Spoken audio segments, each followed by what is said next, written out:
وعلى آله وعترته وأهل بيته الطيبين الطاهرين المعصومين.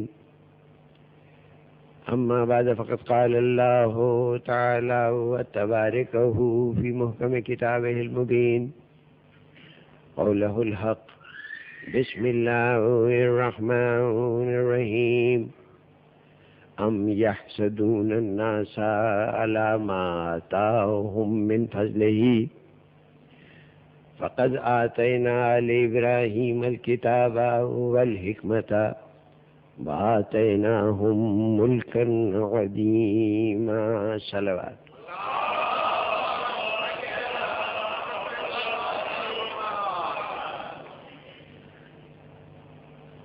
سامعین گرامی،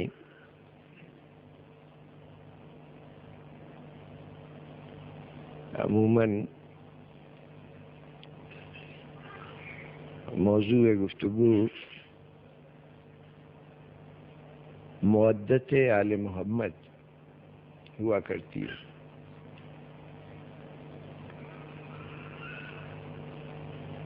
لیکن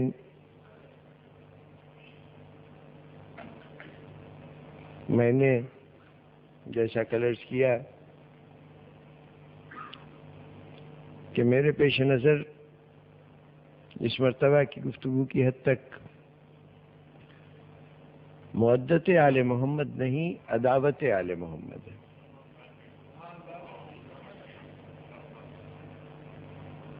اور یہ جو الٹی گنگا بہا رہا ہوں، اس کا سبب یہ ہے کہ میرے نزدیک مودت آل محمد تو کوئی مسئلہ ہے نہیں، اس میں سمجھنے کی کیا بات ہے؟ اس سے زیادہ فطری، اس سے زیادہ عقلی، اس سے زیادہ منطقی کوئی اور صورت ہو ہی نہیں سکتی. اس لیے کہ آل محمد وہ تمام صفات، وہ تمام وجوہات رکھتے ہیں جن کی بنیاد پر کوئی شے محبوب بنتی ہے، کوئی ذات محبوب بنتی ہے. تو ان سے محبت، ان سے مودت، یہ تو بالکل سمجھ میں آنے والی بات ہے. اگر دنیا کہے کہ ان سے مودت ہے، ان سے محبت ہے، تو ہم کہیں گے کہ ہونی ہی چاہیے. اس میں حیرت کی کیا بات ہے؟ حیرت کی بات تو یہ ہے کہ جس سے صرف محبت کی جانی چاہیے اس سے دنیا عداوت کرے. سمجھنے کی چیز، جاننے کی چیز تو یہ ہے کہ آخر زمانے نے ان سے عداوت کا رویہ کیوں اختیار کیا. کوئی وجہ، کل تفصیل سے گفتگو ہو چکی کہ کوئی سبب ایسا نہیں ہے کہ جس کو بنیاد بنا کر ان سے عداوت کی جائے، ان سے دشمنی رکھی جائے. لیکن دشمنوں نے ایسی دشمنی کی کہ شاید ہی دنیا میں کوئی گروہ یہ کہہ سکے کہ اس سے دشمنی کرنے والوں نے اتنے تسلسل سے دشمنی کی. 1400 سال ہمارے سامنے ہے. اس 1400 سال میں دشمنی کے تسلسل میں کبھی کمی نہیں آئی. ہوتا تو یہ ہے کہ گاہے گاہے حالات بدلتے رہتے ہیں. کل ایک شخص لوگوں کی نگاہ میں بڑا محبوب ہے، پسندیدہ ہے، آج اس پہ زوال آ گیا، دنیا اس کو رد کرنا شروع کر دیتی ہے. پھر بعد میں تحقیق و جستجو ہوتی ہے، پتہ چلتا ہے کہ ہم نے اس کو صحیح نہیں سمجھا تھا، اور پھر کچھ تعریفیں شروع ہو جاتی ہیں، مدح شروع ہو جاتی ہے. لیکن آل محمد کے ساتھ نوعیت یہ نہیں ہے. ایک طرف جہاں مودت کرنے والے مسلسل ہیں، وہاں عداوت کرنے والے بھی مسلسل ہیں. نہ مودت میں وقفہ ہے، نہ عداوت میں وقفہ ہے. تو ہمارا موضوع بحث چونکہ عداوت ہے اس وقت، اس لیے سوال یہ ہے کہ یہ عداوت کیوں؟ مودت والوں کی مودت تو سمجھ میں آ گئی، عداوت والوں کی عداوت سمجھ میں نہیں آتی. تو قرآن مجید نے اسی گتھی کو سلجھانے کے لیے بتایا کہ ان سے جو مخالفت ہے، ان سے جو عداوت ہے، جو دشمنی ہے، اس کا سبب یہ نہیں کہ کسی سے ان کا اختلاف ہے، کسی بات پر ان کا کسی سے جھگڑا ہے، بلکہ بات یہ ہے کہ ہم نے ان کو اپنی نعمتوں سے سرفراز کیا ہے، انہیں ہم نے کتاب دی ہے، انہیں ہم نے حکمت دی ہے، انہیں ہم نے ملک عظیم دیا ہے۔ اب کچھ لوگ ہیں، کچھ شخصیتیں ہیں کہ جو ہماری سطح کے اوپر حسد کرتے ہیں۔ برائی کے اوپر جھگڑا نہیں ہے، کسی مسئلے پر اختلاف نہیں ہے کہ یہ زمین ہماری آل محمد نے لے لی ہے، ہمیں وہ واپس لینی ہے، یا یہ دولت کا معاملہ ہے کہ ہم اسے حاصل کرنا چاہتے ہیں، انہوں نے حاصل کر لی تو ہم محروم رہ گئے۔ کسی جاہ و منصب، مقام، مرتبے کی بات نہیں ہے۔ تمام تر جھگڑا یہ ہے کہ اللہ نے ان کو یہ نعمتیں کیوں عطا کی۔ حسد ہے، اور اس حسد کے تحت یہ تمام تر دشمنی ہے۔ تو جب بنیاد دشمنی کی اختلاف نہ ہو، حسد ہو، تو سب سے بڑی دشواری ہے کہ حسد جو ہے وہ بہت ہی یوں کہیے کہ فریب دینے والی چیز ہے۔ بعض اوقات تو حاسد کو بھی نہیں پتہ چلتا کہ اس کی دشمنی کی وجہ کیا ہے، سبب کیا ہے، لیکن کم سے کم اگر حاسد کو احساس بھی ہو جائے کہ سبب دشمنی کیا ہے، تو کبھی وہ دشمنی کے اصل وجہ کو منظر عام پہ نہیں آنے دیتا۔ حاسد کبھی بھی اصل وجہ کو، کل میں نے مثال سے عرض کیا تھا کہ شکایت تو یہ ہے، شکوہ تو اس بات کا ہے کہ اللہ نے ان کو خوبصورت کیوں بنایا، لیکن اب یہ نہیں کہہ سکتے کہ ان کی خوبصورتی سے جل رہے ہیں۔ تو اب منہ سے ہم جو بات نکال رہے ہیں وہ یہ ہے کہ صاحب ان کے کردار کو آپ نے دیکھا، ان کا چال چلن بہت خراب ہے، یہ تو بڑے مغرور آدمی ہیں، یہ تو کسی سے سیدھے منہ بات نہیں کرتے۔ جتنی وجوہات بیان کر رہے ہیں، اس وجہ کا اس لڑائی سے، اس اختلاف سے، اس جھگڑے سے کوئی تعلق نہیں، لیکن حسد کی صفت ہی یہ ہے۔ دیکھیے اگر کسی کا کسی سے اور جھگڑا ہو جس کو ہم اختلاف کہہ سکتے ہیں، تو اس کے اندر ہمیں فوراً پتہ چل جائے گا کہ یہ اختلاف کس بات پر ہے۔ پوچھا صاحب آپ کی ان سے لڑائی ہے، جھگڑا ہے، کیا بات ہے؟ انہوں نے کہا کہ صاحب وہ ایک زمین ہے، میں کہتا ہوں میری ہے، وہ کہتے ہیں میری ہے۔ سبب سامنے ہو گیا نا۔ اب چونکہ حسد میں پتہ نہیں چلتا کہ اصل سبب کیا ہے، تو اب پہچانا کیسے جائے؟ صورت یہ ہے کہ اختلاف ہو، کسی بات پر اختلاف ہو، تب بھی نتیجہ عداوت ہوگا، دشمنی ہوگا۔ جی کوئی نہ کوئی سبب دشمنی کا وہاں بھی بتایا جائے گا، اور جب حسد کی وجہ سے معاملات پیدا ہو رہے ہوں تو اس کا نتیجہ بھی دشمنی ہوگا، عداوت ہوگا، اور وہاں بھی کوئی وجہ بتائی جائے گی۔ تو ظاہری شکل کسی اختلاف کی اور حسد کی، وہ عداوت جو اختلاف سے ہو اور وہ عداوت جو حسد کی وجہ سے ہو، دونوں کی ظاہری شکل ایک ہے۔ تو جب ظاہری شکل ایک ہے تو پتہ کیسے چلے کہ یہ دشمنی حسد کی دشمنی ہے یا سچ مچ ان کا اور ان کا کوئی جھگڑا ہے؟ یہ کیسے معلوم ہو؟ کوئی تو پیمانہ، کوئی نہ کوئی ترازو ہونا چاہیے جو یہ بتائے کہ یہ حاسدانہ دشمنی ہے۔ دیکھیے یہ چونکہ فرق بڑا اہم ہے، اس لیے کہ اگر اختلافی جھگڑا ہے، کسی مسئلے پر جھگڑا ہے، تو اس مسئلے میں یہ سوچا جا سکتا ہے کہ ان میں سے حق پہ کون ہے، باطل کون ہے، درست کون ہے، غلط کون ہے۔ دونوں امکان ہو سکتے ہیں نا۔ اگر کوئی چیز بنیاد بنی ہے جھگڑے کی تو اس میں الف فریق بھی صحیح ہو سکتا ہے اور بے فریق بھی صحیح ہو سکتا ہے، دونوں کے اوپر ہمیں غور کرنا ہوگا۔ لیکن یہاں حسد کا معاملہ ہوگا، وہاں پر سیدھی سی بات ہے کہ حاسد لازماً غلط ہوگا، جس سے حسد کیا جا رہا ہے وہ لازماً صحیح ہوگا، کیونکہ وہاں کسی قصور، کسی خطا، کسی حق کے چھن جانے پر اختلاف نہیں ہے، بلکہ اختلاف کی واحد بنیاد اس بات پر ہے کہ یہ اتنا اچھا کیوں ہے، اس میں یہ خوبی کیوں ہے، اس میں یہ کمال کیوں ہے۔ تو جب خوبی اور کمال کی وجہ سے حسد پیدا ہو رہا ہے، جھگڑا اس کی وجہ سے ہو رہا ہے، تو اس جھگڑے میں جس میں خوبی ہے وہ حق پہ ہوگا، اور جو جھگڑا کر رہا ہے وہ لازماً باطل ہوگا۔ تو اس لیے کوئی نہ کوئی پہچان ہونی چاہیے کہ جہاں کہیں جھگڑا نظر آئے ہم آسانی سے یہ فیصلہ کر سکیں کہ یہ جھگڑا کسی ایسی بات کے لیے ہے کہ جو دونوں کے درمیان نزاع کا جھگڑے کی بنیاد ہے، یا یہ عداوت حسد کی بنیاد پر ہے؟ تو اب اس کے لیے کیا ترازو ہو؟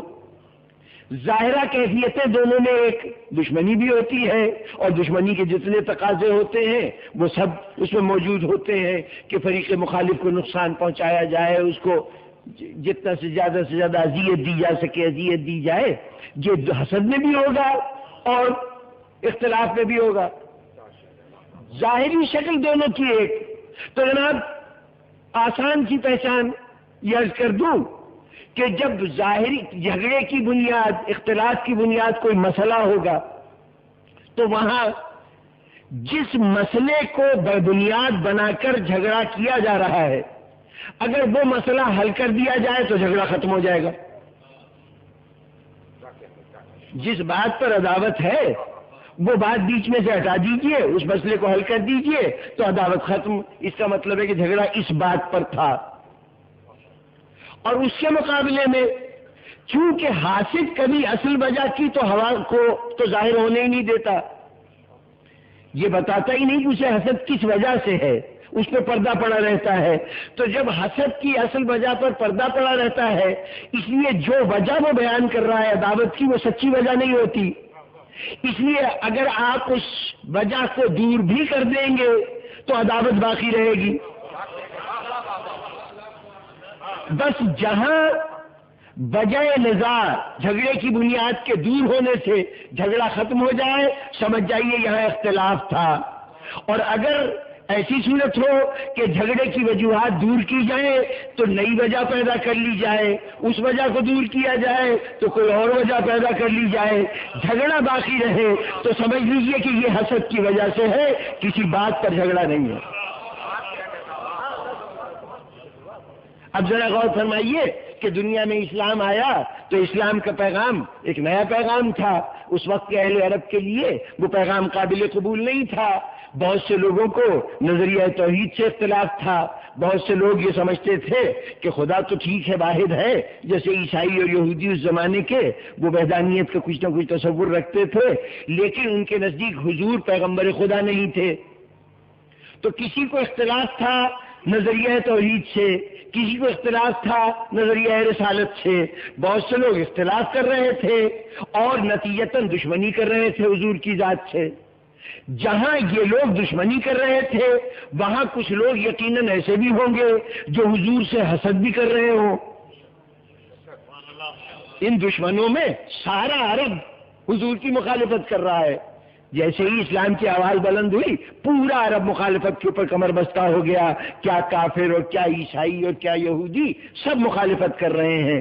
اب ان مخالفت کرنے والوں میں کچھ تو وہ ہوں گے جن کا نظریاتی اختلاف ہے، جو کسی وجہ سے حضور کے پیغام سے متفق نہیں ہے، تو ہم کہیں گے کہ ان کا نظریاتی اختلاف ہے، یہ ان عقیدوں کو نہیں مانتے جن کو دنیا میں اسلام جن کو دنیا میں پیش کر رہا ہے۔ دوسری طرف اس میں لازماً کچھ ایسے بھی افراد ہوں گے جو اس بات پر جل رہے ہوں گے کہ نبوت ان کو کیوں ملی، کتاب ان پہ کیوں نازل ہوئی، یہ مرتبہ ان کو کیوں ملا۔ ہوں گے نا، عقل بھی کہتی ہے کہ جب معاشرے میں اتنے بہت سے دشمن ہوں تو ان کے اندر کچھ کے تو دشمنی کی وجوہات ہوں گی اور کچھ کی دشمنی محض حسد کی بنیاد پہ ہوگی۔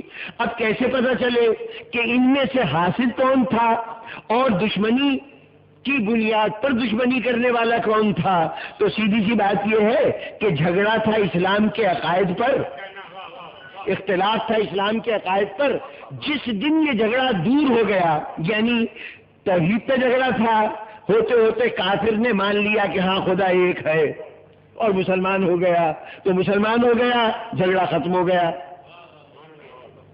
جس نے حضور کو نبی مان لیا، پہلے نبوت کے اوپر اختلاف تھا اس کو، بعد میں اس کی عقل میں بات آ گئی، وہ سمجھ گیا، وہ دلیل نے اس کو قائل کر دیا کہ ہاں یہ خدا کے نبی ہیں، تو اب وہ نبی مان گیا، تو اب اس کے ذہن سے بھی یہ شکایت دور ہو گئی اور نتیجتاً اب وہ اسلام کا دشمن نہیں رہا، دوست بن گیا، اسلام لے آیا نا۔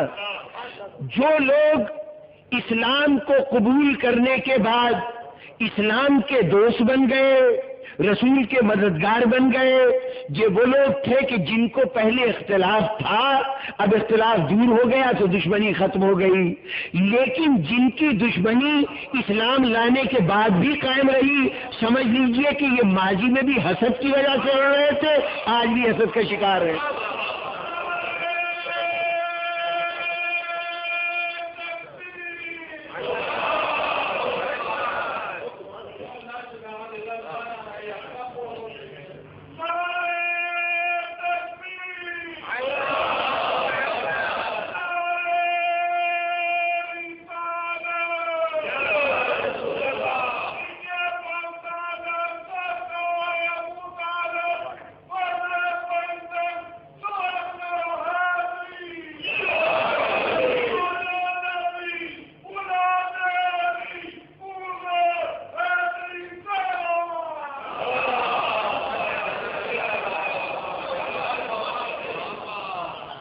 ماشاءاللہ آپ حضرات کا جوش ایمانی ہے، اور اس کے ساتھ ساتھ بفیض مجلس تاریخ کے بہت سے گوشے بھی آپ کی نگاہوں کے سامنے ہیں، اس لیے ایک اشارہ کر دینے سے بات ذہنوں تک منتقل ہو گئی کہ کچھ لوگ ایسے تھے کہ اسلام لے آئے لیکن عداوت ختم نہیں ہوئی، لیکن آپ نے تو اس کے اوپر نعرے بھی لگا دیے، خوشی کا بھی اظہار کر دیا، بات بھی سمجھ جانے کا واضح طور پر اشارہ مل گیا، لیکن جو آپ جیسی بصیرت اور بصارت نہیں رکھتے وہ کہیں گے کہ صاحب یہ کیسے ممکن ہے کہ کوئی شخص کلمہ پڑھ لے، اسلام لے آئے اور پھر وہ رسول اللہ سے حسد کرے، یہ کیسے ممکن ہے؟ ماشاءاللہ وہ جتنے لوگ ایمان لائے تھے وہ تو دنیا کے بہترین افراد تھے، ان سے زیادہ عالی مرتبت عالی شان شخصیت کون سی ہو سکتی ہے؟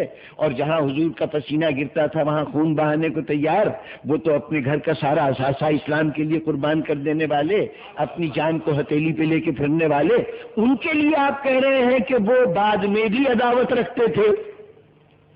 تو جناب والا تاریخ کے حوالے تو بعد میں دیکھیے گا، قرآن مجید کی یہی آیت جس کو عنوان کلام قرار دیا گیا ہے، اس کا آغاز ہو رہا ہے ام یحسدون، یہ لوگ حسد کرتے ہیں، حسد کرنے والے حسد کرتے ہیں ان چیزوں پر جو ہم نے عطا کر دی ہیں۔ اب یہ کرتے ہیں مسلسل صیغہ حال ہے، جب تک اس آیت کو قرآن مجید میں موجود دیکھتے رہیے، جب تک کتاب خدا موجود ہے، اس وقت یہ آیت کہہ رہی کہ کچھ لوگ ہیں جو حسد کرتے ہیں۔ کل جب یہ آیت پڑھی جا رہی تھی تو اس وقت بھی کچھ لوگ تھے جو حسد کرتے تھے، آج بھی جب آیت پڑھی جا رہی ہے تو اس کا مطلب ہے کچھ لوگ حسد کرتے ہیں، اور اس کے بعد جب پڑھی جائے گی، یعنی قرآن مجید جب سے نازل ہوا ہے اس وقت سے لے کر جب تک قرآن مجید دنیا میں موجود ہے اس وقت تک محمد و آل محمد سے حسد کرنے والے رہیں گے۔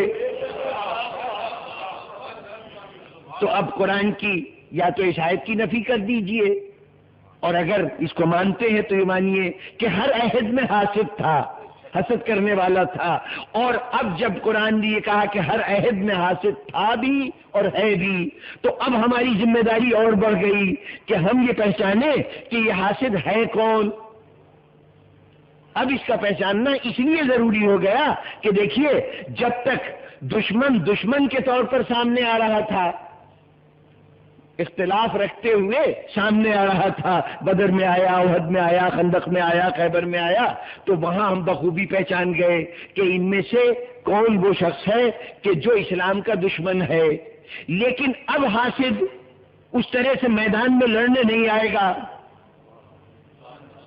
اب میدان میں لڑنے نہیں آئے گا، بلکہ اب اس کا حسد اسے ملت اسلامیہ میں شامل ہونے کے بعد، میں نے تو پہلے ہی معیار رکھا ہے نا کہ جو لوگ ایمان لانے کے بعد دشمنی بھول گئے اسلام کی، اسلام کے دوست بن گئے، وہ تھے کہ جن کو اسلام سے اختلاف تھا، اختلاف دور ہو گیا، عداوت ختم ہو گئی۔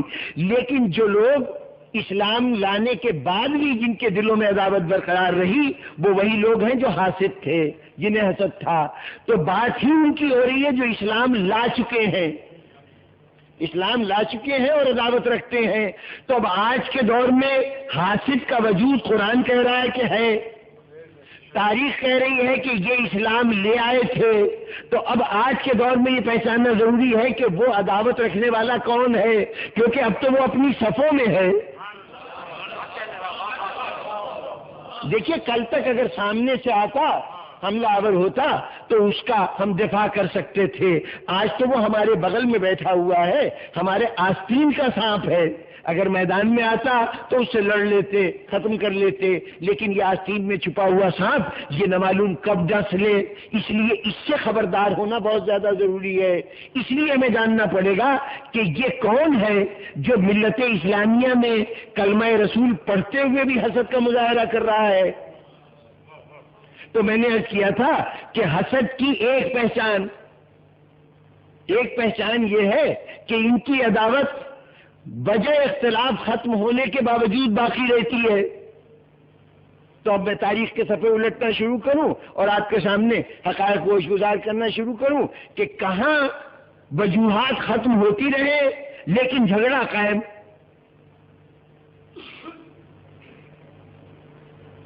ایک تو قرآن مجید کی اس آیت نے ایک عجیب پہلو اور بھی ہمارے سامنے واضح کیا کہ پہلے یہ ارشاد فرمایا گیا کہ ام یحسدون الناس علی ما آتاہم اللہ من فضلہ، اللہ نے اپنے فضل سے ان لوگوں کو جو کچھ عطا کیا ہے اس پر حسد کیا جاتا ہے، اس پر کچھ لوگ حسد کرتے ہیں۔ تو سنو، فقد آتینا آل ابراہیم الکتاب والحکمت وآتیناہم ملکا عظیما، تو سنو ہم اب آل ابراہیم کو کتاب عطا کرتے ہیں، حکمت عطا کرتے ہیں اور ملک عظیم عطا کرتے ہیں۔ یہ ذرا ترتیب دیکھیے، کچھ لوگ ہیں ان پر اللہ کا فضل نازل ہوتا ہے، اللہ کی عطیات آتے ہیں، اس کے اوپر کچھ اور لوگ ہیں جو ان سے حسد کرتے ہیں۔ جب حسد کرتے ہیں تو اللہ اس کے اوپر کہتا ہے کہ اچھا تم حسد کرتے ہو، جو کچھ ہم نے پہلے دیا تھا اس پہ حسد کرتے ہو، لو ہم اور دیتے ہیں، ان کو کتاب بھی دیتے ہیں، حکمت بھی دیتے ہیں اور اس کے ساتھ ساتھ ملک عظیم بھی دیتے ہیں۔ تو اب اگر اس کا مطلب یہ ہوا کہ ترتیب واقعات یہ ہے کہ پہلے کچھ عطا ہوا تھا، اس کے اوپر انہوں نے حسد کیا تھا، اس حسد پر اللہ نے کہا اچھا میں اور دیتا ہوں، تم نہ پچھلے کو چھین سکے نہ اس کو چھین سکو گے۔ تو اب پوری تاریخ بیان کرنے کا وقت نہیں ہے، لیکن صرف اشارہ کر دوں کہ اس آیت کی اس ترتیب واقعات نے ہمارے سامنے ان حاسدوں کو پہچاننے میں کوئی کسر چھوڑی نہیں۔ چاہے اگر نگاہیں بصیرت رکھتی ہو تو بآسانی ان کو پہچان سکتے ہیں۔ کیا کہا جا رہا ہے کہ ہم نے اپنا فضل ان کے اوپر کیا تھا، کچھ شخصیتوں پر، انہوں نے حسد کیا، اس حسد کے بدلے میں ہم نے یہ چیزیں اور دے دی ان کو۔ اس کا مطلب یہ ہے کہ کتاب کے نازل ہونے سے پہلے، ملک عظیم ملنے سے پہلے، حکمت کے عطا ہونے سے پہلے تمہیں تاریخ میں پہلے ڈھونڈنا پڑے گا کہ حاسد اور محسود پہلے سے موجود ہیں۔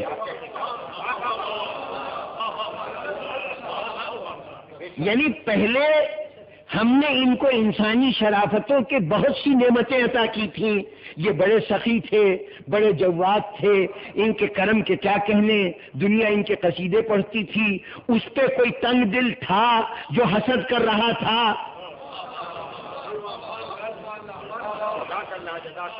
حسد کر رہا تھا، یہ حسد کا سلسلہ چلتا گیا۔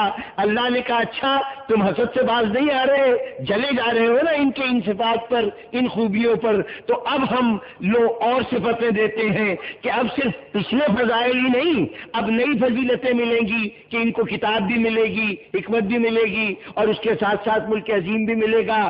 اب تاریخ میں اس حسد کی کہانی کو صرف اسلام کے آ جانے کے بعد نہ ڈھونڈیے،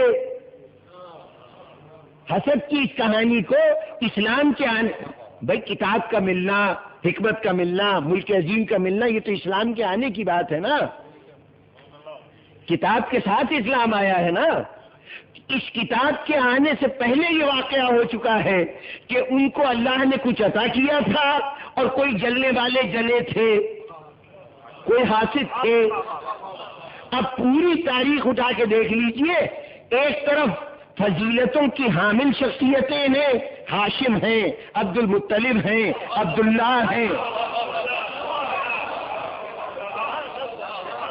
اور دوسری طرف جلنے والوں کی ایک مسلسل فہرست ہے، بار بار تاریخیں بھری پڑی ہیں، واقعات کی تفصیل میں نہیں جا سکتا کہ جہاں مقابلہ کرتے ہیں۔ بھتیجے نے چچا سے سب سے پہلے مقابلہ شروع کیا تھا۔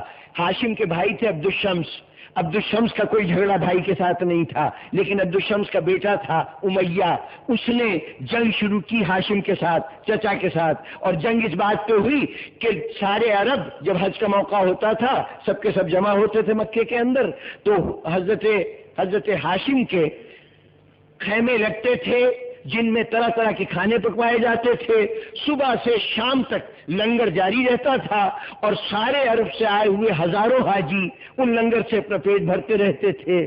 اس فیاضی کو دیکھ کر شاعروں نے قصیدہ لکھا، اس قصیدے سے پریشان ہو کر بھتیجا تھا ہاشم کا، امیہ نام تھا، اس نے کہا کہ اچھا میں بھی کسی قسم کا اہتمام کروں گا۔ اس نے بھی شامیانے لگائے، اس نے بھی کھانا پکوایا، اس نے بھی تقسیم کرنا شروع کیا۔ تو اب جب تقسیم کرنے لگا تو اب ہاشم جتنا بڑا دل کہاں سے لے کے آئے؟ کبھی کسی کھانے والے نے اگر یہ کہا کہ میں اپنے اہل و عیال کے لیے کچھ لے جاؤں، وہ باندھ کے لے جانے لگا، تو کہا گیا میاں دسترخوان بچھائے، جتنا کھانا ہے کھا لو، لے کے کیوں جا رہے ہو؟ کبھی کہا کہ تم ابھی کچھ دیر پہلے تو کھا کے جا چکے ہو، پھر کیوں آ گئے ہو؟ کبھی یہ شور مچایا کہ جو کچھ پکایا تھا وہ سب ختم ہو گیا، اب انتظار کرو تھوڑی دیر بعد پھر پکے گا تو کھانا۔ جب یہ ہوا تو اب سارے عرب نے اس کا مذاق بنا لیا کہ دیکھیے کوا چلا ہنس کی چال، اپنی چال بھی بھول گیا۔ میں تفصیلات میں عرض کیا کہ نہیں جا سکتا، ڈھیروں واقعات ہیں جو ہاشم سے شروع ہوئے۔ اب ادھر امیہ نے حسد کا مظاہرہ کیا، پھر شاعروں نے حجو لکھی، ان کا قصیدہ لکھا تھا، ان کی تعریف میں نظم لکھی تھی، اس کی برائی میں نظم لکھی کہ یہ امیہ کوشش کر رہا تھا کہ ہاشم کی سخاوتوں کی نقل کرے، اس کی اوقات کیا ہے اور اس کی حیثیت کیا ہے کہ نقل کر سکے۔ ایک جگہ منہ کی کھائی تو اب پھر دوسرے محاذ پہ لڑنے لگا۔ کئی واقعات ہوئے لگاتار، پھر امیہ کا بیٹا حرب تھا، وہ بھی لڑتا رہا حضرت عبد المطلب کے ساتھ، پھر اس کے بعد حرب کا بیٹا ابو سفیان تھا، وہ لڑتا رہا، حضرت عبداللہ کا جوانی کے عالم میں انتقال ہو گیا تو ابو سفیان کی ساری لڑائی محمد عربی کے ساتھ تھی۔ یہ حسد کی داستان مسلسل چل رہی ہے۔ جب اللہ نے کہا کہ اچھا تم ہمارے ان بندوں سے حسد کرتے ہو اس لیے کہ ہم نے ان کو کرم عطا کیا ہے، ان کو سخاوت عطا کی ہے، ان کو شرافت عطا کی ہے، ان کو عزت عطا کی ہے، ان کو وقار عطا کیا ہے، اس کے اوپر تم جل رہے ہو تو سنو، اب تک تو یہی دیا تھا نا، اب ہم مزید دینے جا رہے ہیں، ہم کتاب بھی دیں گے، حکمت بھی دیں گے، ملک عظیم بھی دیں گے۔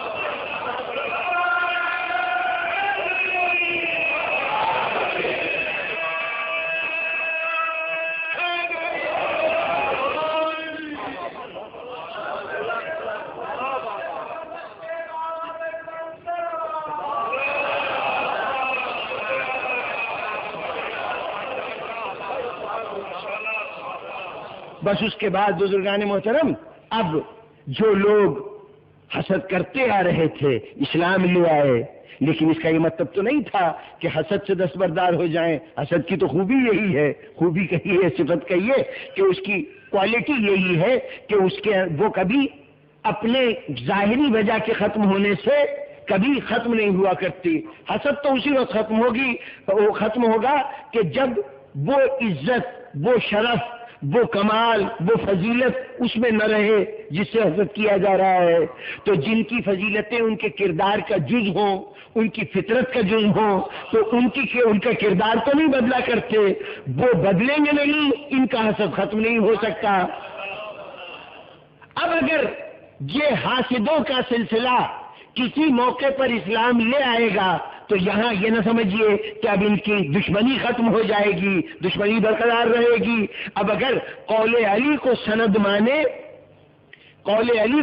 مانے تو علی نے تو بعد ابتدا ہی میں بتا دیا تھا کہ ان کی دشمنی ختم نہیں ہوئی، اس لیے کہ جب امیہ کا پوتا جب امیہ کا پوتا ابو سفیان علی ابن ابی طالب کے پاس یہ پیغام لے کے گیا تھا کہ یہ کون لوگ ہیں کہ جنہوں نے تخت و اقتدار پہ قبضہ کر لیا اور تمہیں محروم کر دیا، تم سے زیادہ اہل کوئی نہیں ہے کہ سلطنت کے نظام کو سنبھالے، تو علی تم اشارہ کرو، میں مدینے کی گلیوں کو سواروں سے اور پیدلوں سے بھر دوں گا، تمہارے مددگار اکٹھے کر دوں گا۔ تو علی نے سر سے پیر تک دیکھا تھا اور کہا تھا تو کب سے اسلام کا دوست ہو گیا؟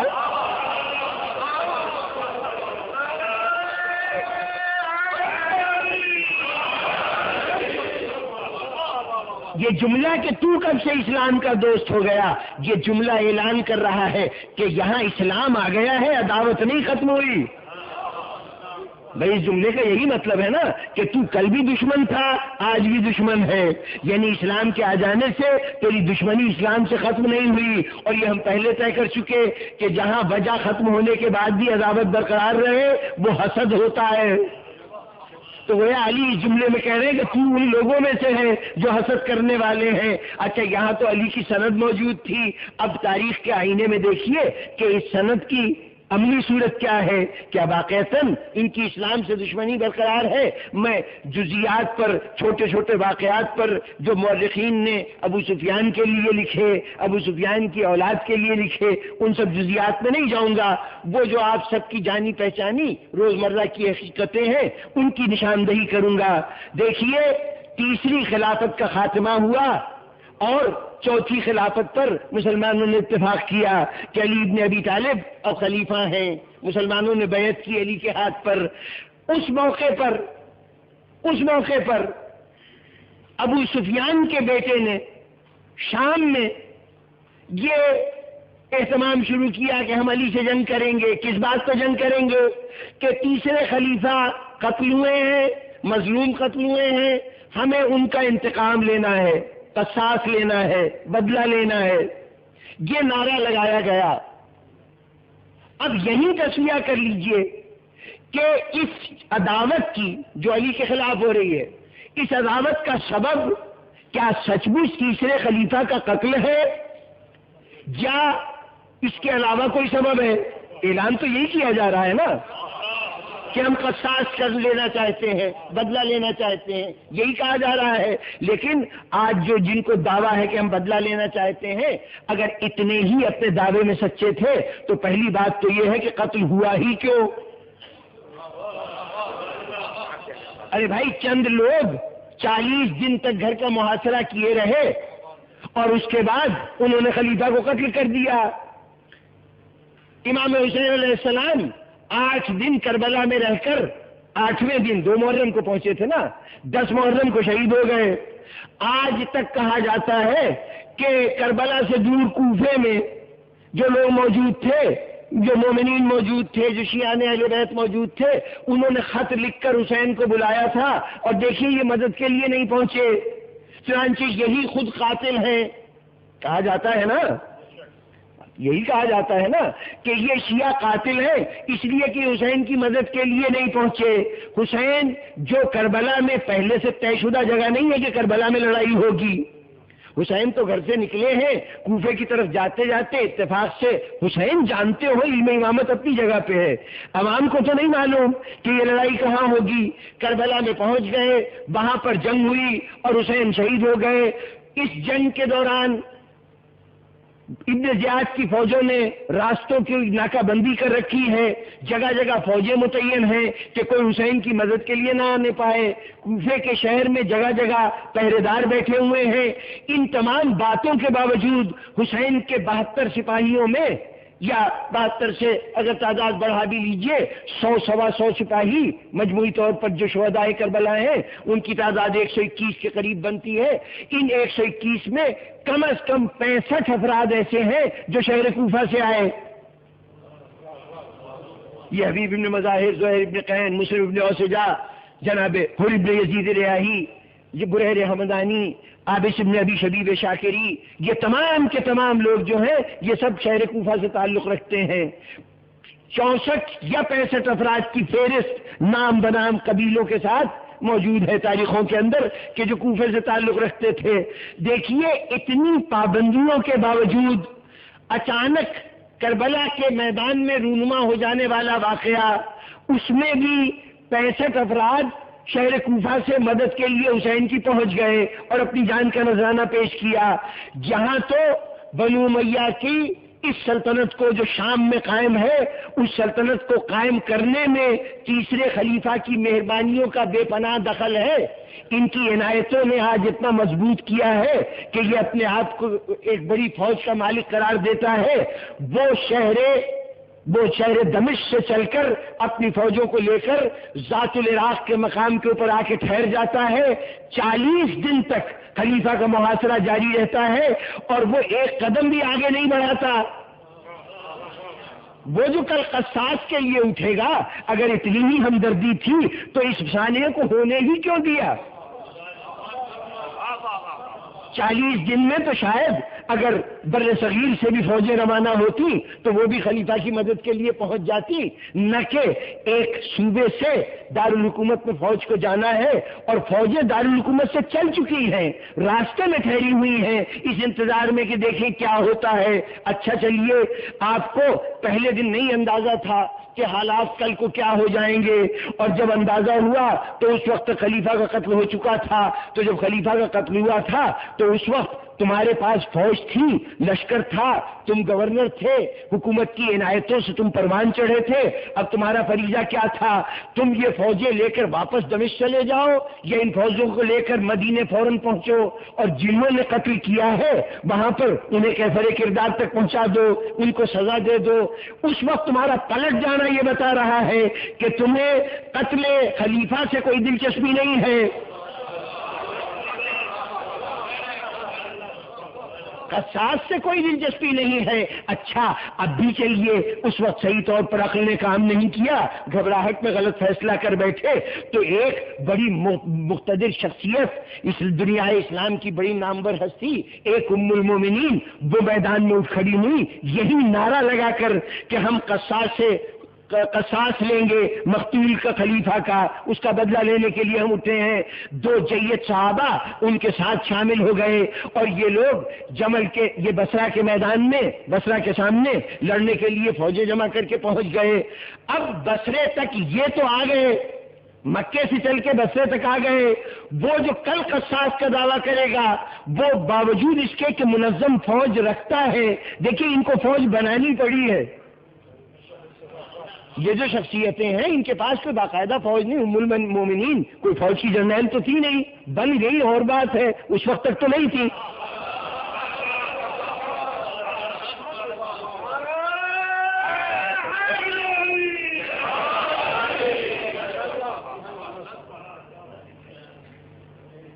اب وہ میدان میں اگر آ گئی ہیں تو انہوں نے بڑی زحمتوں سے فوج جمع کی ہے، بصرے کے لوگوں کو گئیں، ان کو ساتھ میں لایا اور اس طرح سے ایک جماعت تیار ہوئی اور وہ جماعت لے کے میدان میں اتری. اتنی زحمتیں یہ اٹھا رہی اور کہاں سے چل کے؟ حضرات طلحہ و زبیر پہلے مدینے سے مکے گئے اور پھر ام المومنین کے ساتھ روانہ ہوئے. ام المومنین خود مکے میں تھی، پہلے مدینے کی طرف چلی، آدھے راستے سے پلٹ گئیں اور پھر وہ روانہ ہوئی. اس سے اندازہ لگائی وقت کتنا لگ رہا ہے. اس کے بعد یہ لوگ یہاں سے روانہ ہوئے اور بصرہ شہر پہنچے، راستے میں لوٹ مار کرتے ہوئے.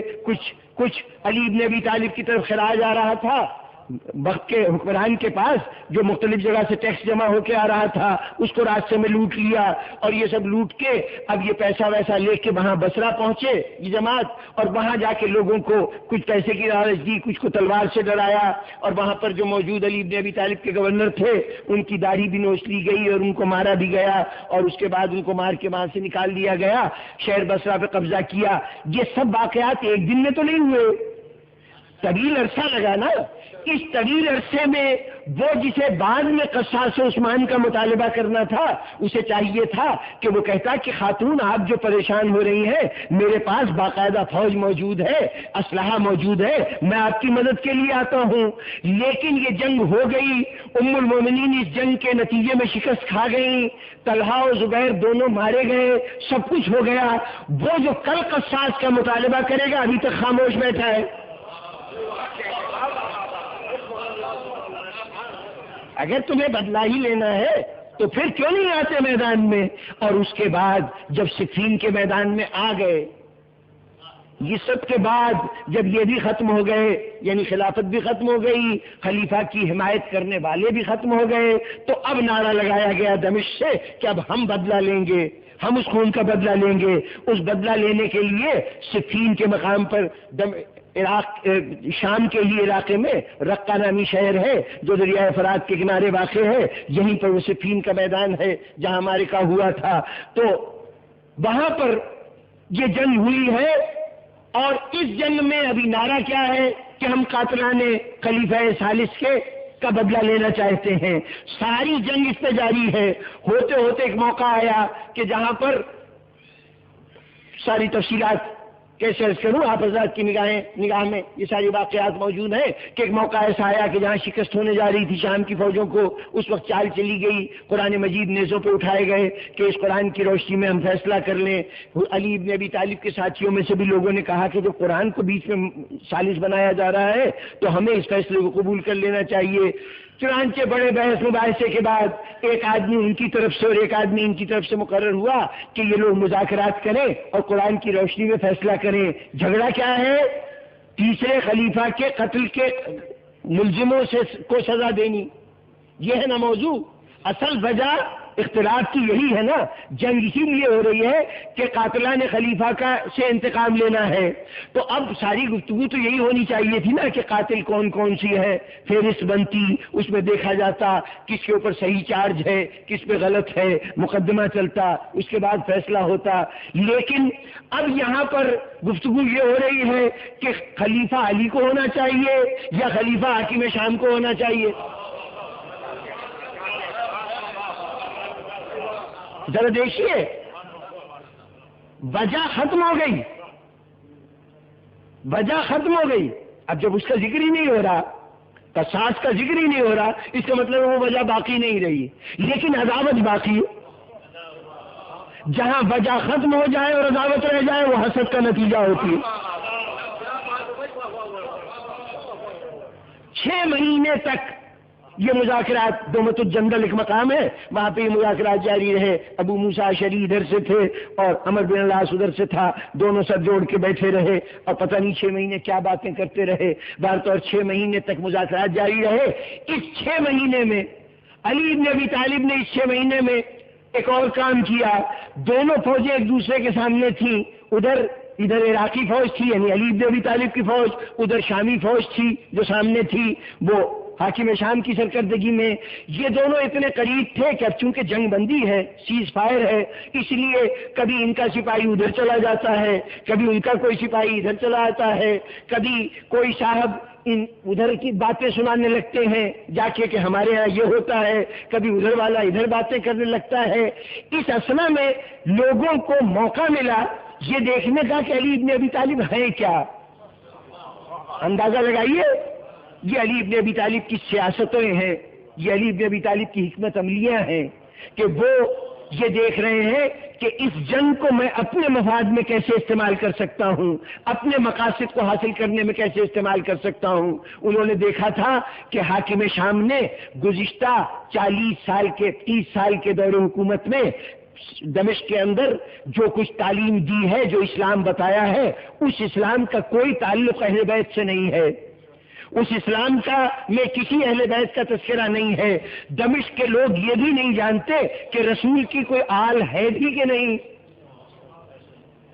اس سے بھی واقف نہیں ہے۔ علی نے کہا اچھا تم نے جہالت پھیلائی ہے نا۔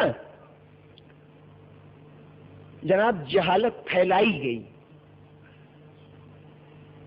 دنیا علم پھیلاتی ہے، لیکن علی کے دشمنوں نے دنیا میں جہالت پھیلائی۔ کیا جہالت کو بھی درسگاہوں میں سکھایا جا سکتا ہے؟ ایسے ایسے ماہرین تھے۔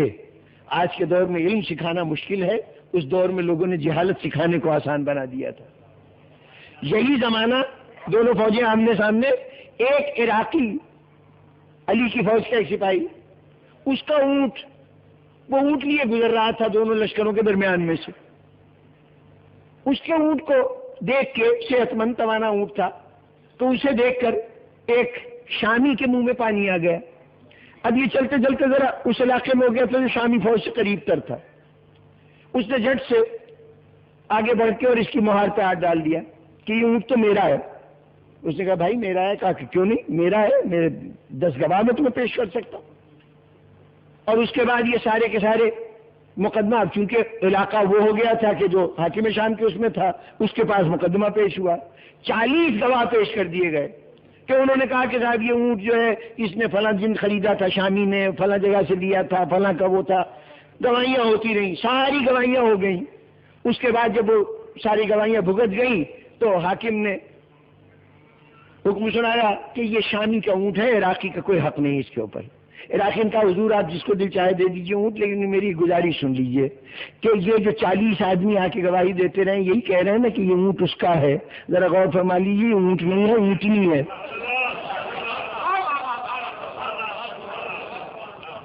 ان کو یہ بھی امتیاز نہیں کہ یہ اونٹ ہے یا اونٹنی ہے. تو اس کے اوپر حاکم شام نے کہا کہ اچھا نہیں اب تو فیصلہ ہو گیا, اب اس کو تو اونٹ لے جانے دو. وہ اونٹ لے کے چلا گیا. اس کے بعد کچھ رقم دی اس اونٹ والے کو, اس عراقی کو, اور کہا سنو ابھی تم واپس جاؤ گے علی کے لشکر میں تو جا کے علی کو میرا ایک پیغام دے دینا کہ یہ تو 40 تھے نا جن کو اونٹ اور اونٹنی کا فرق نہیں معلوم تھا, میں ایسے 40,000 سپاہی بناؤں گا کہ جو اونٹ اور اونٹنی کا فرق نہیں جانتے ہوں گے, ان کو میں علی کے مقابلے میں لڑنے کے لیے لے کے آؤں گا. آپ نے غور نہیں فرمایا, علی کے مقابلے کی دشمنی کے لیے جہالت ضروری ہے.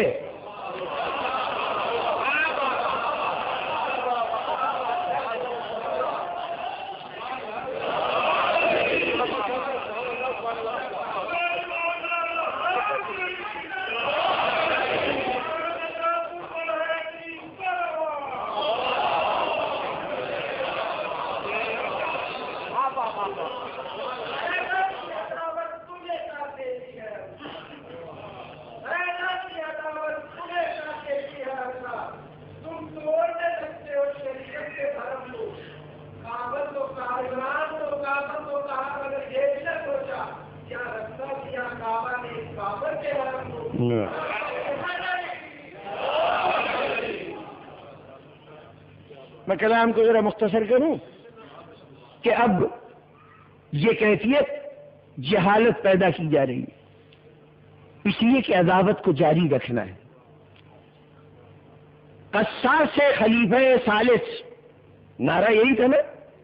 اچھا سب کچھ ہو گیا, یہ ساری تاریخی بحثیں یہ حوالے کے ساتھ اس موقع پہ کیوں نہیں کیا, اس موقع پہ کیوں نہیں کیا, تو اس کا شاید کوئی جواب ہو جائے. اب میرا سوال یہ ہے کہ اچھا ایک دور ایسا آیا کہ علی ابن ابی طالب دنیا میں نہ رہے, امام حسن یہ بالکل ساتھ ساتھ کے واقعات ہیں. یعنی سن 37 ہجری سے جنگ شروع ہوئی تھی, صفین کا معرکہ, اور سن 38 ہجری سے 39 ہجری میں جنگ کا اختتام ہوا, اور 40 ہجری میں علی ابن ابی طالب شہید ہو گئے, اور 6 مہینے کے بعد امام حسن نے تخت و تاج حوالے کر دیا حاکم شام کے. اب وہ پورے ملت اسلامیہ کا خلیفہ ہو گیا. حجاز اور یمن اور جتنے علاقے علی ابن ابی طالب کی فوج میں کے حکومت میں تھے وہ بھی اس میں شامل ہو گئے. پوری ملت اسلامیہ کا سربراہ ہو گیا. کل تک لڑ رہا تھا قصاص خلیفہ کے لیے. علی سے جنگ تھی کہ ہم خلیفہ کے خون کا بدلہ چاہتے ہیں, ہم ان کے قاتلوں کو سزا دینا چاہتے ہیں. چلیے جناب والا, کل تک تو علی نے آپ کے کہنے کے مطابق قاتلوں سے انتقام نہیں لیا, قصاص نہیں ہوا. اس کے فوراً بعد آپ کو پوری مملکت کا اختیار مل گیا. تمام جتنی دنیا اسلام ہے اس کا ہر فرد چاہے گنہگار ہے چاہے خطا کار ہے وہ سب آپ کے تصرف میں آ گیا. ذرا مجھے تاریخ بتائے کہ وہ لوگ جو بار بار قاتلان عثمان کا نام لے کر میدان میں آ رہے تھے اور بے گناہ مسلمانوں کا خون بہا رہے تھے, انہوں نے اختیار پانے کے بعد کتنے قاتلان عثمان کو قتل کیا؟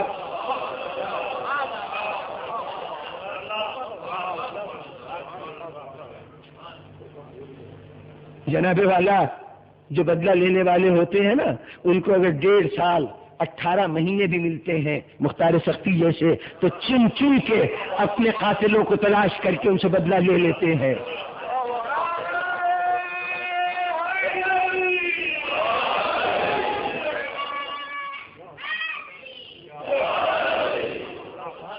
بے اختیار مختار.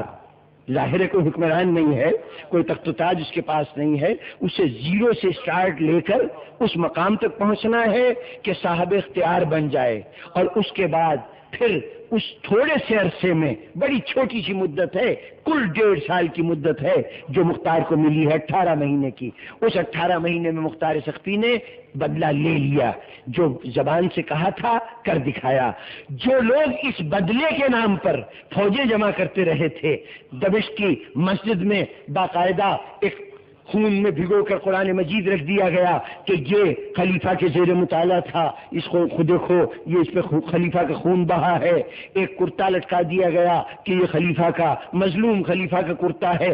بڑے اہتمام سے تذکرہ ہوا، لیکن جس وقت خود صاحب اختیار ہوئے تو کسی ایک فرد کو بتائیے کہ کہیں تاریخ میں ہو کہ کسی ایک فرد کو اس جرم میں پکڑا گیا ہو کہ یہ قاتل تھا خلیفہ کا اور اس کے بعد اسے موت کے گھاٹ اتارا جائے. کوئی عمل نہ ہونا یہ بتا رہا ہے کہ وجہ عداوت قتل نہیں تھا، وجہ عداوت خلیفہ کا قتل نہیں تھا. اب سلطنت مل گئی ہے، اختیار مل گیا ہے. اچھا، وہیں پر صفین میں حکمین کے درمیان موضوع بدل گیا. پہلے جھگڑا تھا قصاص کا، اس کے بعد جھگڑا ہونے لگا خلافت کا، اور پھر جب تک علی موجود رہے یہ جھگڑا برقرار رہا کہ وہ اپنے طور پر خلیفہ بننے کا دعوے دار، اور علی بن ابی طالب تو بہر طور مسلمانوں کے منتخب کردہ خلیفہ تھے. علی کے بیٹے حسن برسر اقتدار ہوئے تو انہوں نے کہا کہ تم اس سلطنت کے لیے لڑ رہے ہو، سلطنت ہمارے لیے کوئی اہمیت نہیں رکھتی، جاؤ یہ تخت و تاج تمہارے حوالے. سلطنت دے دی. اب پہلا جھگڑا تھا قصاص پر، وہ جھگڑا ختم ہو گیا، عداوت جاری. دوسرا جھگڑا تھا خلافت پر، وہ خلافت بھی تمہیں دے دی گئی، جھگڑا جاری. دنیا کہے گی کہ اب کہاں عداوت جاری؟ ارے اب عداوت جاری نہ ہوتی تو حسن کو زہر دینے کی ضرورت کیوں پیش آتی؟ معلوم یہ ہوا کہ چاہے وجہ کوئی ہو، ہر وجہ دور ہوتی رہے، تمہاری عداوت ختم نہیں ہوتی. اور جب عداوت ختم نہ ہو وجہ کے ختم ہونے کے باوجود، تو اس کا مطلب یہ ہے کہ تم اس گروہ سے تعلق رکھتے ہو جس کو قرآن نے حاسدوں کا گروہ قرار دیا ہے. اور اب اگر آج کے دور میں فیصلہ کرنا ہے کہ آج وہ حسد کہاں کہاں پایا جاتا ہے، تو چاہے کسی کو احساس ہو یا نہ ہو، جو ان صاحبان صفات کا علمبردار ہے، ان کا حامی ہے، وہ تو ظاہر ہے کہ ان کی جماعت سے تعلق رکھتا ہے. لیکن جس کی نگاہ میں یہ حسد کی وجہ سے عداوت رکھنے والے عزت و احترام کے مستحق ہیں، وہ بھی حاسدوں میں شمار کیے جائیں گے. جناب والا، یہ حسد آج بھی موجود ہے. ایک طرف حاسدوں کے سر پہ رضی اللہ کے تاج رکھ کر، ان سے محبت اور عقیدت کا مظاہرہ کر کے، اور دوسری طرف ان کے بوئے ہوئے بیجوں کو پانی دے دے کر، آل محمد کی دشمنی کے بیجوں کو پانی دے دے کر اس کو تناور درختوں میں ڈھالنا. کل بھی آل محمد ظلم کا نشانہ بنتے تھے بے جرم و خطا، صرف اس لیے کہ اتنے اچھے کیوں ہیں، اور آج ان کے ماننے والے ظلم و ستم کا نشانہ بنتے ہیں اس لیے کہ اتنے اچھوں کو مانتے کیوں ہیں. ان کا قصور ان کی اچھائی تھا اور ان کا قصور ان اچھوں کو ماننا ہے. ہمارے پاس تو ایسے نہیں، ہم کیا کریں؟ تو اب جن کے پاس ایسے نہیں تو وہ شکوہ کرتے ہیں تمہارے پاس اچھے کیوں ہیں. چنانچہ جھگڑا اس بات پہ ہوتا ہے، بات لمبی ہو جائے گی، جھگڑا اس بات پہ ہوتا ہے تم اس بات کے کیوں قائل ہو کہ تمہارے امام معصوم ہوتے ہیں، خطا سے پاک ہوتے ہیں. بھئی اگر میں کہتا ہوں کہ ہمارے امام خطا سے پاک ہیں تو ایسی کون سی ناگواری کی بات ہے میں کسی کو برا کہوں تو کسی کو شکایت پیدا ہو کہ تم اس کو برا کیوں کہتے ہو؟ میں تو کسی کو اچھا کہہ رہا ہوں نا، اس پہ دنیا کو کہیں کوئی شکایت ہو. دیکھیے اسلام نے تو آپ کو یہی سکھایا ہے نا کہ کسی کا عیب بھی معلوم ہو جائے تو اس پہ پردہ ڈالو. تو کسی کو برا کہنا تو جرم ہو سکتا ہے، کسی کو اچھا کہنا تو جرم نہیں ہو سکتا. لیکن آج دنیا کہہ رہی تم ان کو معصوم کیوں کہتے ہو؟ اس کا مطلب یہ ہے کہ تم خوبیوں سے حسد رکھتے ہو. تمہاری شکایت یہی ہے نا کہ تمہارے رہنما اتنے اچھے کیوں ہیں، لیکن جیسے اللہ نے کہہ دیا ہے کہ تم جو دل چاہے کرو، نہ ان کی اچھائیاں چھینی جا سکتی ہیں اور نہ حسد کر کے تم ان خوبیوں کے مالک ہو سکتے ہو۔ جلتے رہو گے، دنیا میں بھی آگ کا مزہ چکھو گے جل جل کے، اور قیامت میں بھی آگ کا مزہ چکھو گے جہنم کی آگ سے۔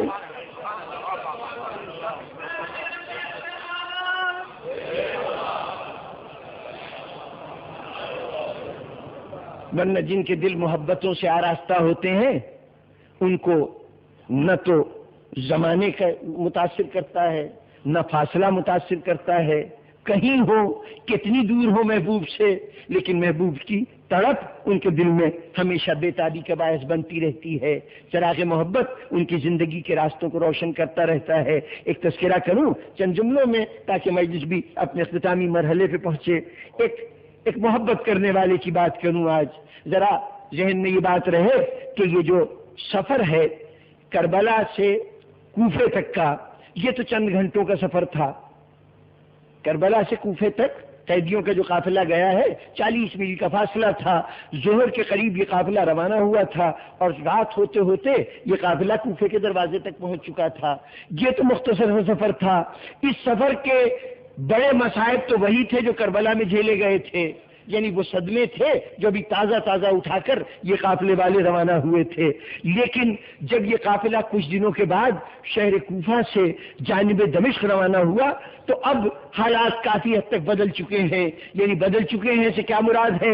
یعنی کوئی بہتری پیدا ہو گئی ہے؟ جی نہیں، جب قیدی بنا کے لائے گئے تھے تو قیدیوں کے متعلق کوئی واضح پالیسی نہیں تھی کہ ہمیں ان کے ساتھ کیا سلوک کرنا ہے۔ چنانچہ جیسے ملے سب کو رسیوں سے باندھا گیا، اونٹ پہ سوار کرایا گیا، لے کے چلے آئے، راستے میں بھوک پیاس کی زحمتیں برداشت کرتے رہے، بس اس حد تک تکلیفیں پہنچائی گئی نا۔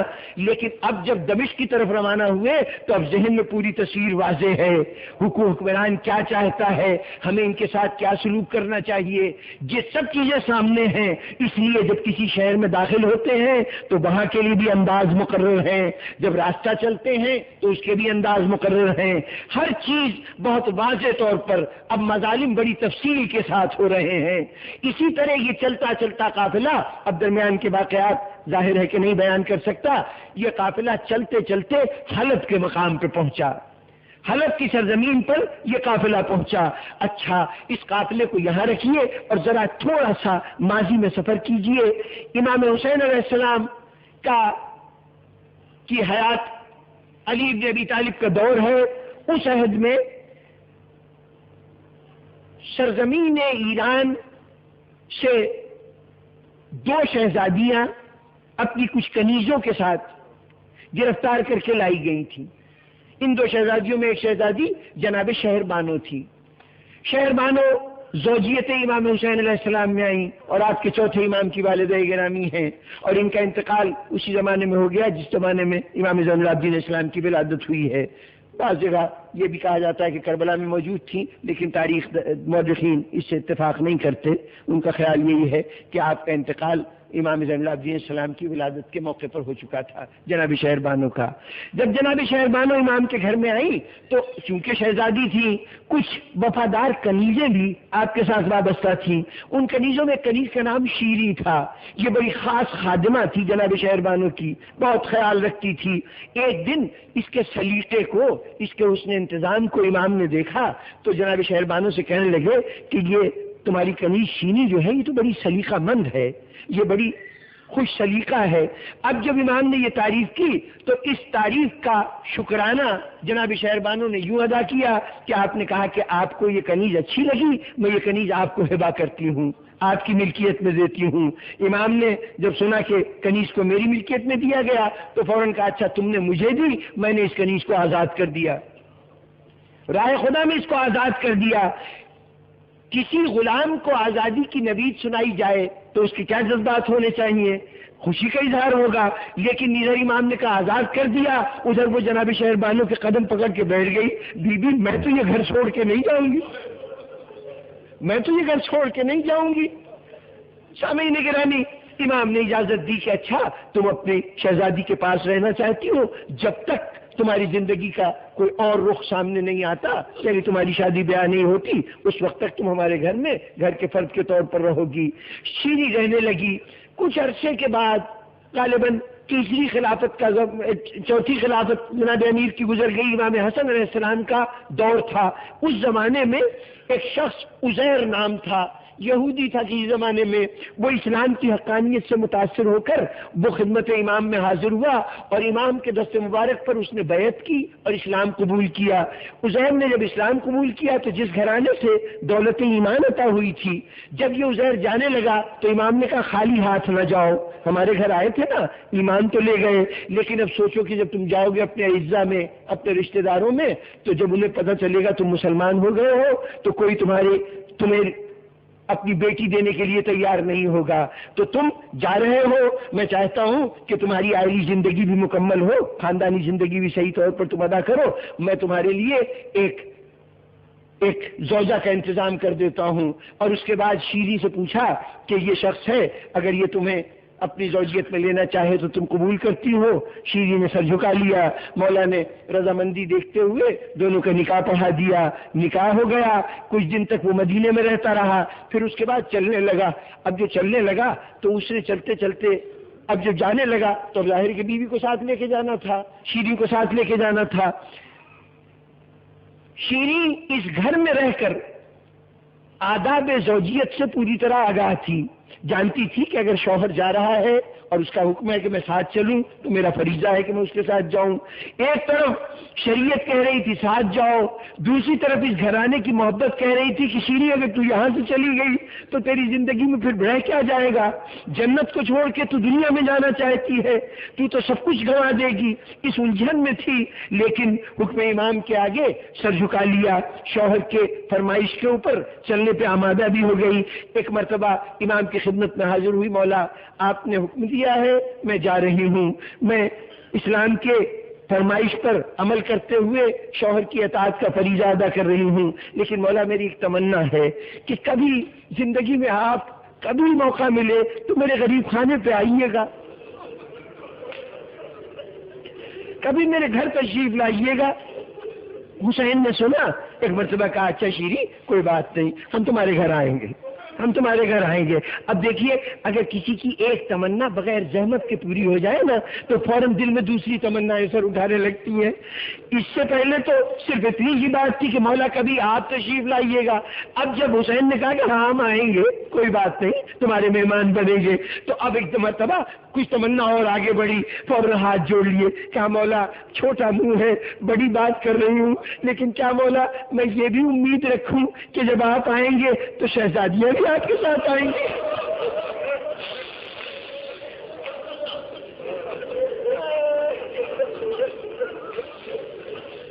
کیا نبی زادیاں بھی آپ کے ساتھ ہوں گی؟ امام نے سر جھکا لیا، کہا ہاں شیریں، اچھا زینب میں کلثوم بھی ساتھ آئے گی۔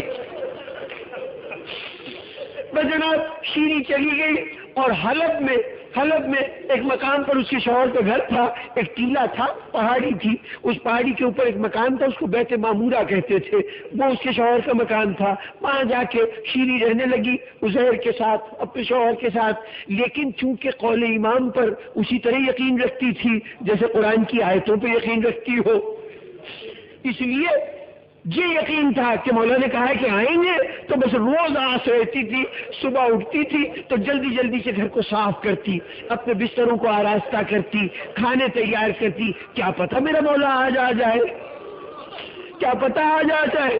دن پہ دن گزرتے گئے لیکن حسین نہیں آئے، ہوتے ہوتے سن 61 ہجری آ گیا، 61 ہجری آ گیا، روز اس کا اہتمام ویسے ہی تھا۔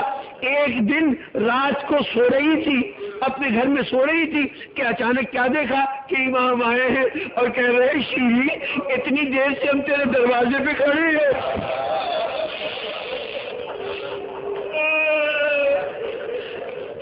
شیریں ہم اتنی دیر سے تیرے دروازے پہ کھڑے ہیں اور تو ہمارے استقبال کے لیے نہیں آئی۔ بس ایک مرتبہ خواب سے چونکی، جلدی سے عزیر کا شانہ ہلایا، عزیر جلدی چلو، ذرا دیکھو کہیں نیچے پہاڑی کے نیچے وہ جو راستہ ہے اس پہ کوئی قافلہ نہ آیا ہو، میرا مولا خواب میں آئے ہیں اور میرے مولا کبھی غلط بات نہیں کہتے، غلط بات نہیں کہتے۔ شوہر فوراً روانہ ہوا، اچھا میں جاتا ہوں۔ شوہر چلا لیکن شینی سے برداشت نہ ہو سکا، وہ بھی پیچھے پیچھے شوہر کے چلی، دونوں پہاڑی سے اتر کے نیچے آئے، دیکھا کہ